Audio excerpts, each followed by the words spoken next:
país carente de fondos y también asediado por las deudas, principalmente internacionales. Pero también es un país con uno de los ecosistemas más importantes de la Tierra en términos ambientales. Nos referimos al Yasuní.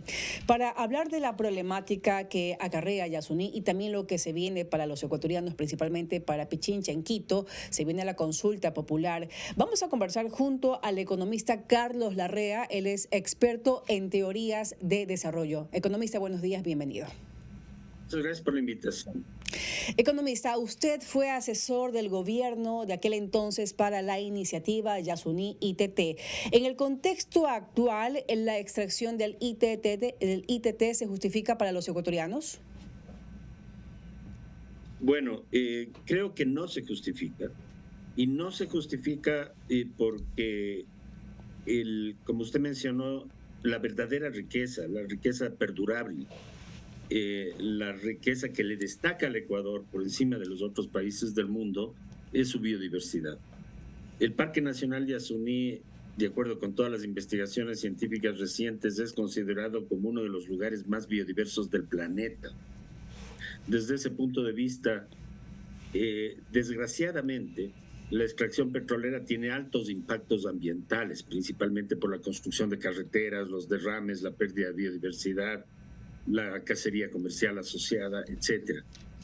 Entonces, sacar petróleo en general dentro de los parques nacionales es algo que no se hace en casi ninguna parte del mundo.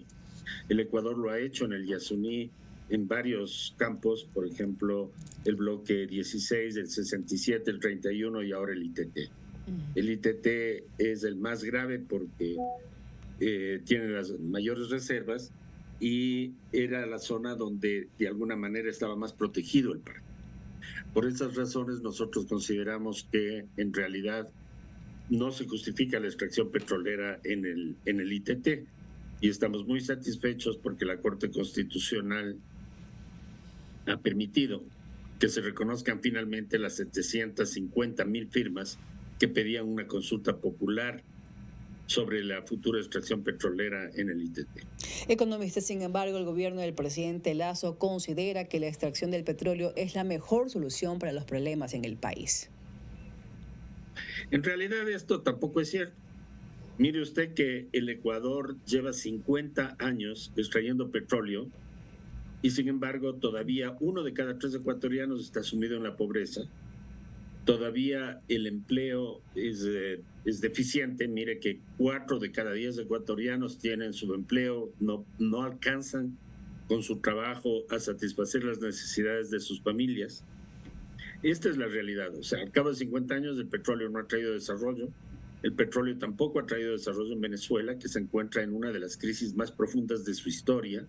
Y yo no conozco ningún país petrolero del mundo que haya alcanzado a satisfacer sus necesidades básicas para su población.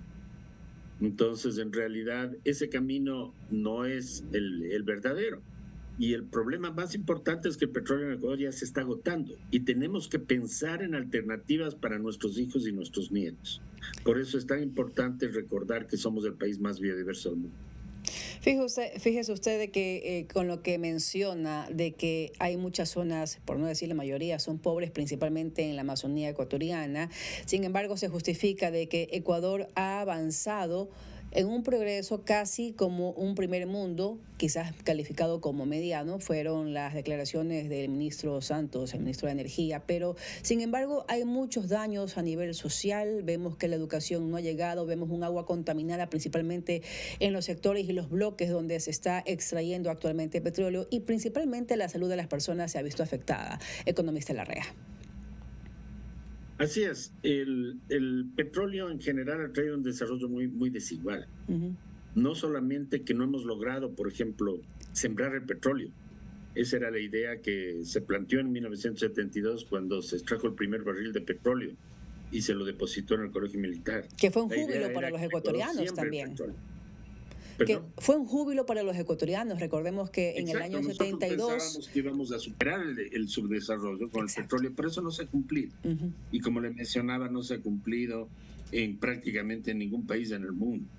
Entonces el Ecuador tiene 3 problemas con el petróleo. Por un lado, no ha diversificado su economía. Nosotros seguimos dependiendo de un puñado de exportaciones principalmente las que teníamos antes del petróleo: banano, café, cacao, algunas nuevas como productos de mar, camarones, flores, pero las exportaciones del Ecuador son menos de 10 productos. Y eso se debe en realidad a que los países petroleros tienen una enorme dificultad diversificando sus exportaciones. Tampoco tenemos suficientes empleos. Entonces, desde ese punto de vista es importante tratar de crear un modelo de desarrollo que permita la generación de empleo, que permita superar las grandes desigualdades. Y esa oportunidad tiene el país. Yo le menciono el ejemplo de Costa Rica, que es un país parecido al Ecuador en los años 50 y 60, pero que no tiene una gota de petróleo. Y ese país tiene ahora condiciones de vida mucho mejores.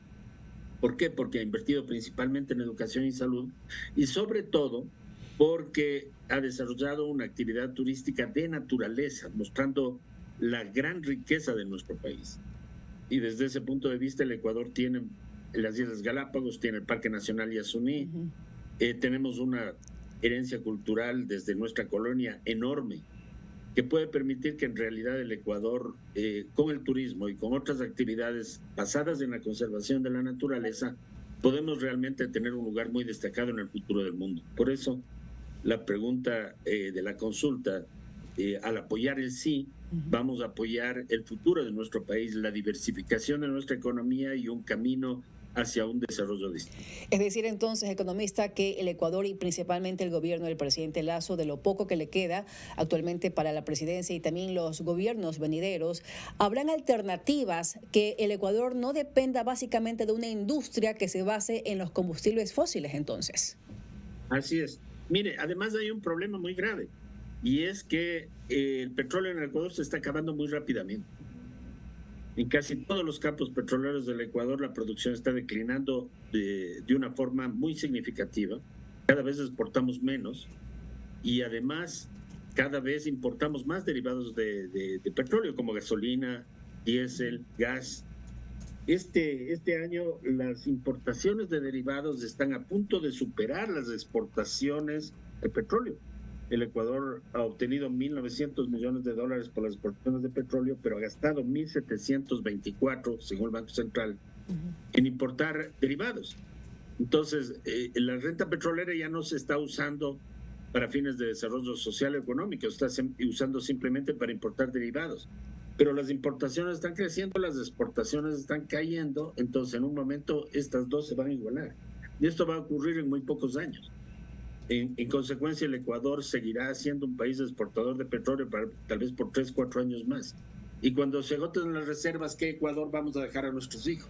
Esa es una pregunta muy importante que no ha tenido respuesta por parte de las políticas del actual gobierno. No podemos seguir confiando en un producto que se está terminando, simplemente. Por eso necesitamos pensar en el futuro del país, y eso requiere una planificación, requiere actividades lentas que poco a poco vayan consolidando un Ecuador distinto. Y dentro de eso nosotros creemos que el turismo y el bioconocimiento son actividades que pueden realmente permitir al Ecuador alcanzar una posición destacada en el futuro en el planeta. Economista, ha sido una lucha de casi 10 años, una lucha jurídica para que finalmente la consulta popular ya sea un hecho para los ecuatorianos. Sin embargo, ¿qué va a pasar con esas zonas petroleras que ya han sido intervenidas por tantas empresas petroleras que ya están en la zona? ¿Ellos deberían salir al momento de que gane la consulta popular, o cuál sería el proceso en sí?